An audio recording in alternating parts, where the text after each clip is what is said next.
My name is Hank Elling. Been coming to church here a little over 2 years. For the one or two of you who do not know, I have ALS, Lou Gehrig's disease, a disease that's 100% fatal, 100% terminal. In a bigger sense, we're all terminal. We're all leaving this world sometime. Some of us have a better idea of when. Some of us don't know when. Some of us, it'll be a surprise when it happens because it'll be unexpected. 7 years ago, as a non-smoker, as a guy who could jog 2 miles in 20 minutes, I thought I would live to be 90. But anyway, once I found out that I had this disease, I could have gotten depressed. I know what depression is. I know what severe depression is. 40 years ago, I went through a 6-month period. I got jilted by a gal that I thought I was in love with. I went through 6 months of not being very functional in my job or in my daily activities. So I know what depression is, and it's no fun. I throw that quote up there. Do you know who said this? Most folks are as happy as they make up their minds to be. Do you know who said that? Lincoln. That's right, Abraham Lincoln. Abraham Lincoln said that. How many of you believe that that could be true? Okay. Well, I've been kind of blessed that in the last 6, 7 years, I have not been depressed. I've had a few blue moments perhaps, but not really lasting very long at all. And sometimes it had more to do with the lack of sunshine here in Western New York in the wintertime. Yeah. I do light therapy, if you know what light therapy is. Anyway, throw that picture up there of me doing that silly stunt with that horse. Verna took this picture of me 15 or 20 years ago, but 10 years ago I could still do that stunt. And that was a happy day. Verna took that picture, we were feeling good, we were happy. But you know what? I don't feel like I'm any less happy today. Okay, you can take the picture down, it's distracting. I feel like I'm just as happy a person now. There's challenges. I used to ride bikes. I used to ride 15, 20 miles a week. I used to jog, used to ride horses.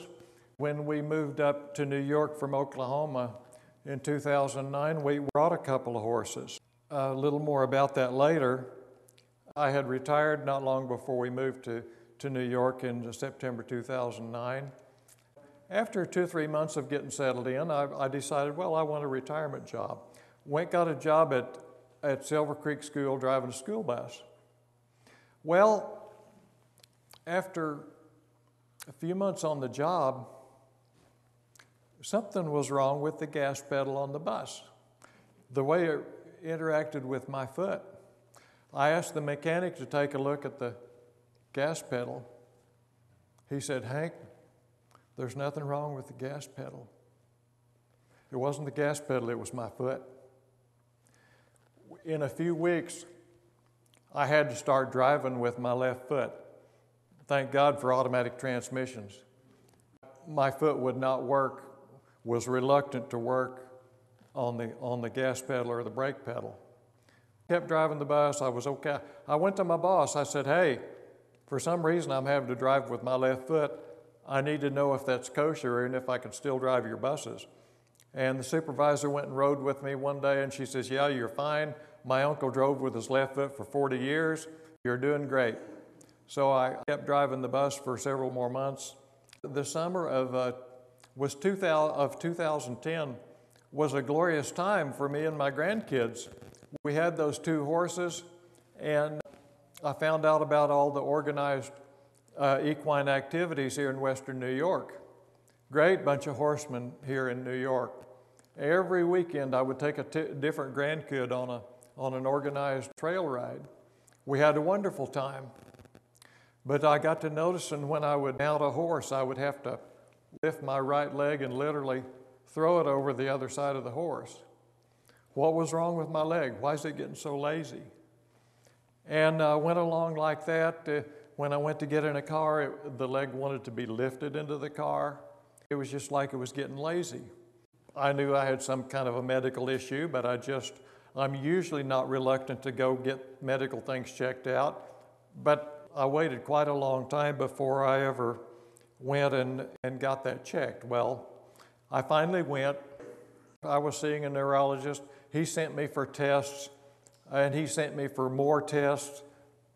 And then I finally felt like, this guy seems to be stalling. There's something that's hard for him to say. And Verna opened her Mayo Clinic medical book, and she said, read this. She found this thing called ALS, and I can't say the word that it stands for. And I read it, and I said, could be. Well, we got with this doctor one more time. He was looking at he'd get on his computer, look at the test results. He'd get down there and push my foot this way and that way. He'd say, here, strain against my hands. And he really seemed to be stalling. And I finally said, doctor, do we know it's not ALS? And he just kind of shrunk. He says, that's my diagnosis. He says, you can expect to live about 3 years. That was 2011. I'm still here.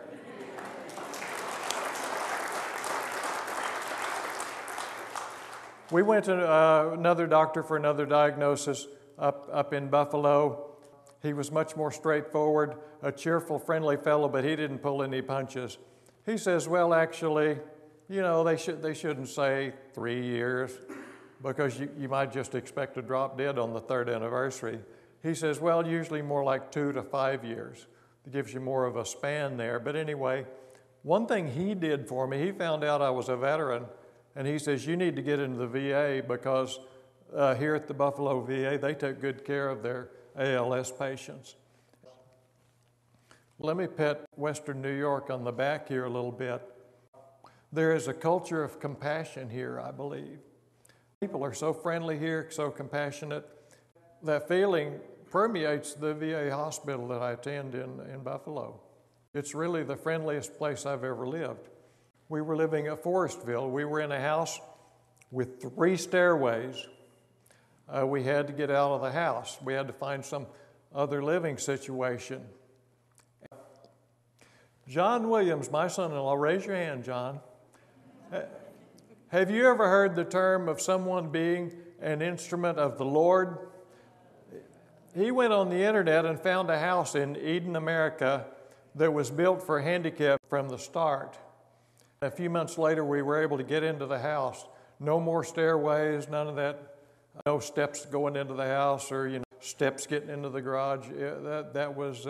We're so blessed to be where we are, not because of just the house, but because of the neighbors we have here and the people we can associate with. Give yourselves a hand for being such a nice community for us, please, right now. Give yourselves a hand. And we had been going to a little independent church in the Forestville area. Moving day, when we moved up here, we did most of the move in one day.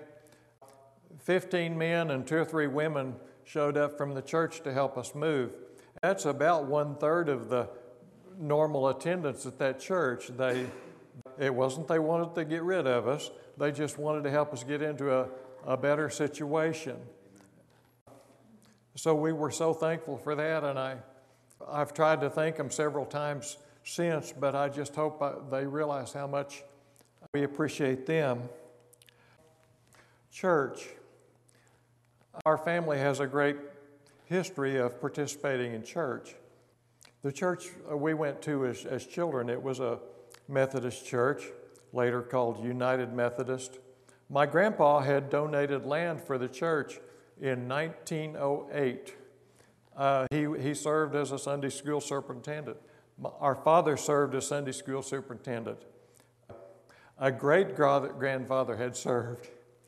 So from the time I was born until I was 20 years old, I probably did not miss over one Sunday, per year, either due to illness or travel or of attending church. Having said that, I paid attention pretty good, I guess, growing up in church. By the time I got to be an adult, I was still a spiritual person. I would pray, but church was not quite so important. When I married Verna, she was a church person, and we would attend. But let me tell you what, church was then more of a key to church dinners. I figured if I attended once a month, that was my ticket to being welcome at church dinners. And I wasn't so much paying attention. The music is nice, but I wasn't paying so much attention.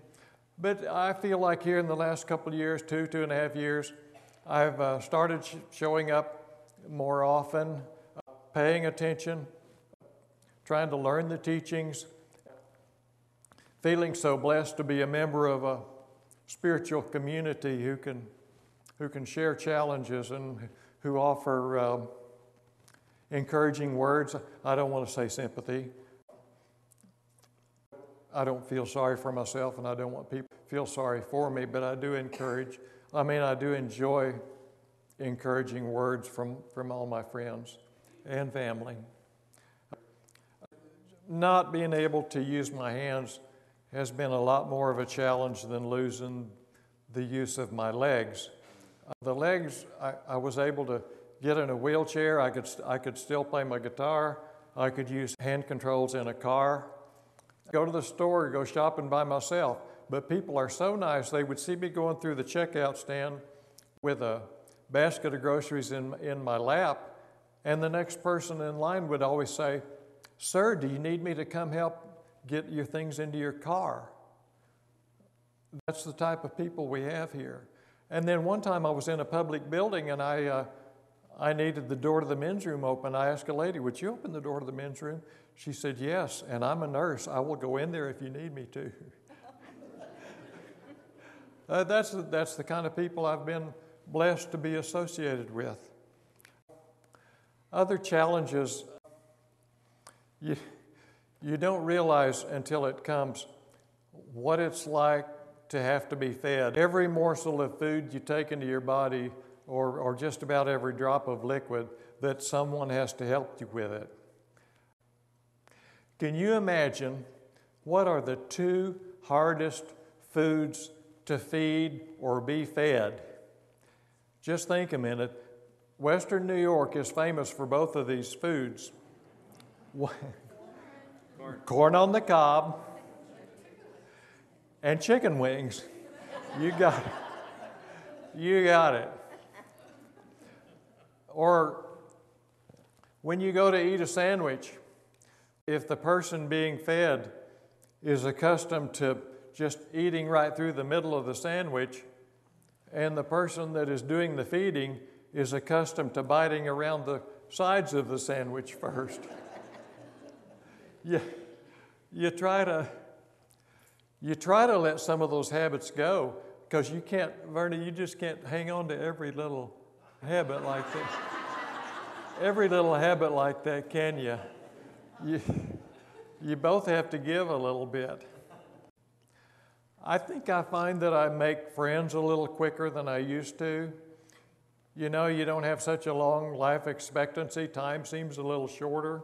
So you visit easier with new people, I feel like, and maybe want to reconnect with old friends from the past a little bit. It's one way I've changed. I feel like I can find humor in things. About 2 weeks after I had to resign my bus driving job, my boss from Silver Creek School said, "Hank, we got behind on our bookkeeping and our requirements. There's a test we were supposed to have had you take 3 months ago. They're coming to inspect our department. We'll be in trouble if you don't take this test." They had treated me well at the school and in the transportation department. If they had treated me not so well, I wouldn't have gone back to take the test. But I laughed all the way to take the test. Here I am, I've got a terminal disease, I'll never drive another bus, and here I am taking this written test. And I laughed all the way there because that seemed so funny.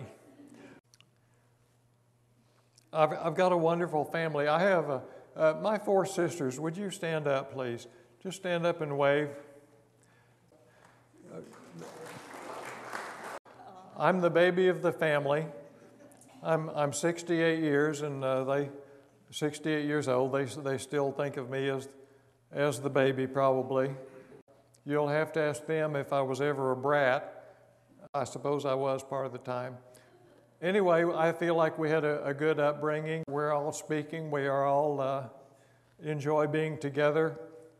We used to make it back to Oklahoma at least once a year, and the rest of the family would try to get with us. Our last trip to Oklahoma was murder because of lodging, because I can't get myself in and out of bed without a lift. Bathing is an issue. I've got all that specialized equipment here at our home, and we just decided it was too much travel. No more overnight travel. And so this wonderful family of mine said, we'll come to New York. So they're all here.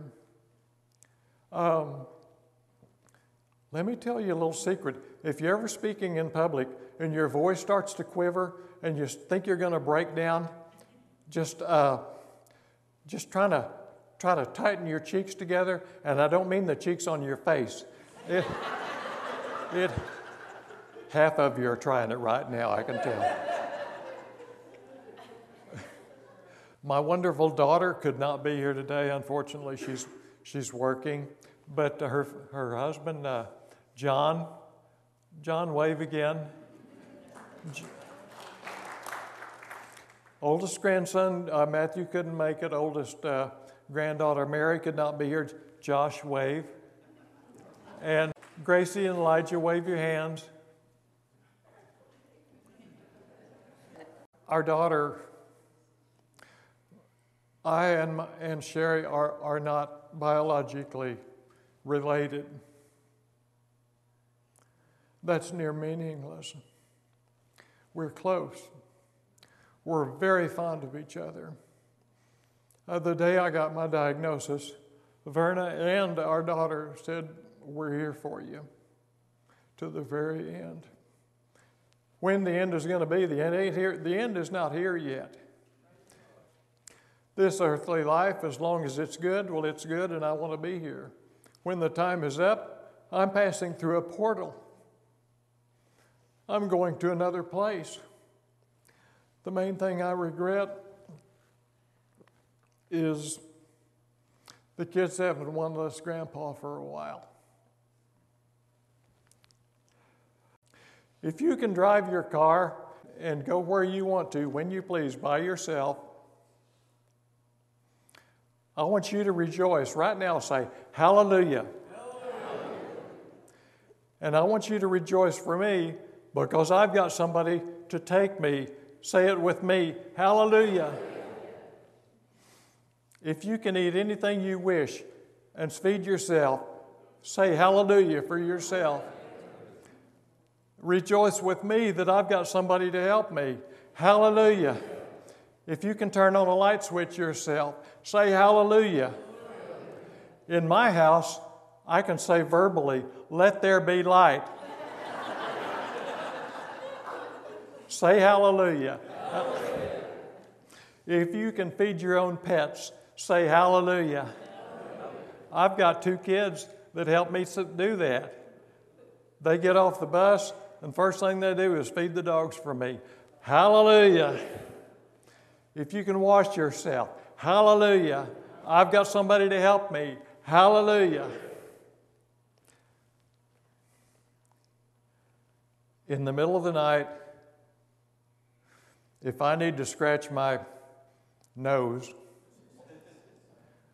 and I can't do it, I lay there 20 minutes. Oh, I wish this itch would go away. Finally, I realize I'm not going to get to sleep. Dear, would you come scratch my nose? Hallelujah. She'll do it. In closing, I'm almost done. About 3 or 4 years ago, Verna and I and the 3 youngest kids were headed down to Erie, Pennsylvania to the zoo. And I started telling them a story about Grandpa's magic flying wheelchair. So the story was about visiting the zoo, and Grandpa was able to fly around and see all the animals from his flying wheelchair. Put that visual up there. I later went to the Eden Corn Festival and asked a guy to draw me in the wheelchair, and I said, "That looks like Grandpa's flying wheelchair." Thank you very much, and God bless you all.